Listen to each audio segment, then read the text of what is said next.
To je velika pridobitev za kraj Vinski vrh, kakor tudi za destinacijo zdravilnih gaj Tunce. Vsak, ki pride, ta prvo pogleda, po kom se pripelje.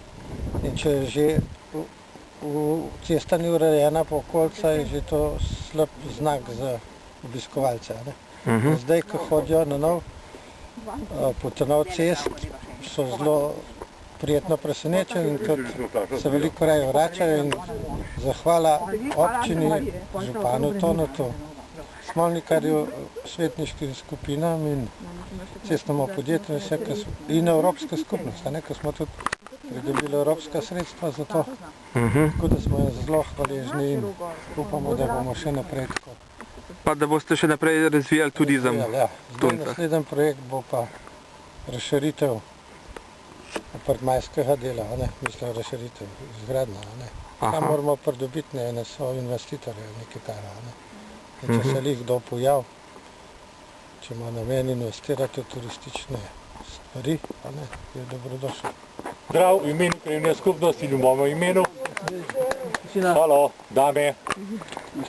Počakali smo toliko cajta, kakor uplanic, da se veter umiri. Lep pozdrav na sončni strani Kameške občine. Vi ste bili tam na vetrovni strani, ste videli, kako to izgleda. Še enkrat vas lepo pozdravljam vse, gospoda župana, vse podžupane in občinsko upravo, direktorja cestnega podjetja Ljubljana gospoda Kočevarja in seveda dame, domačine, gospod županjo, mojo sosedo, ki imamo največ skupne meje, gospoda župana iz Podgorij in tako naprej in seveda župnika, gospodarja tega hriba, ter da gremo hitro naprej s tem programom ozvočeni zato, ker smo v drugih krajih, kjer mora biti bolj mir, da sme iz tem že motimo vse okrog sebe in vse, kar je nad nami in pod nami. Torej, vesel sem, da smo se danes zbrali na pridobitvi za kraj in za vse tiste, ki bojo ta kraj še obiskali, ki bojo odkrili.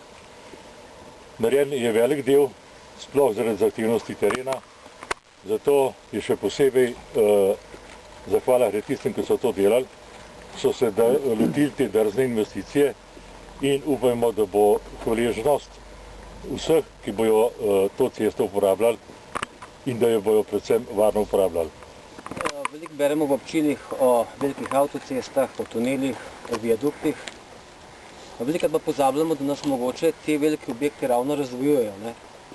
Več se ne vozimo mimo teh lepih slovenskih krajev, mimo slovenskih vasi in samo drvimo od enega konca na drugega.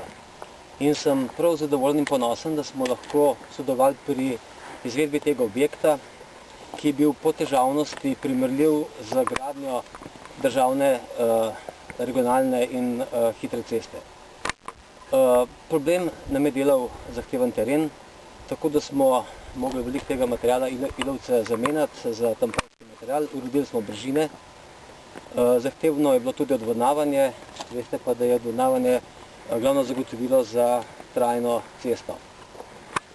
Mi smo se potrudili po svojih najboljših močeh, upam, da bo cesta dolgo služila svojemu namenu in se potem tudi priporočam za nadaljne projekte v občini Kamnik.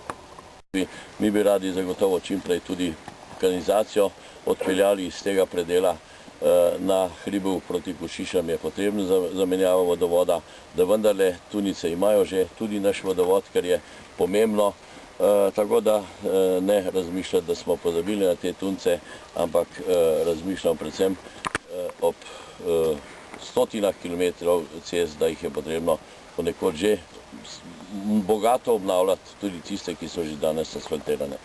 Jaz bom rekel, da posebej zagotovo velja zahvala izvajalcem, ki so bili vztrajni in še posebej moji ekipi.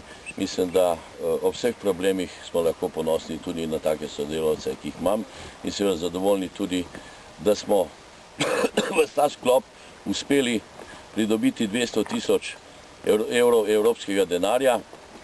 Pogoj je bil projekt najmanj 600 tisoč, to, kar se neprestano tudi z ministri kregamo, da je ta prak seveda previsok, če hočeš, da moraš dati 2/3 sredstev zraven, ker jih je težko v proračunu tudi zagotoviti, torej varnost, predvsem pa prosim, da drug teden ne prijete po ležeče pocaje kjerkoli to, ker za to pa ni denarja planiranega. Še enkrat srečno in hvala res vsem sodelavcem, ki ste veliko pripomogli, da smo prišli do sem.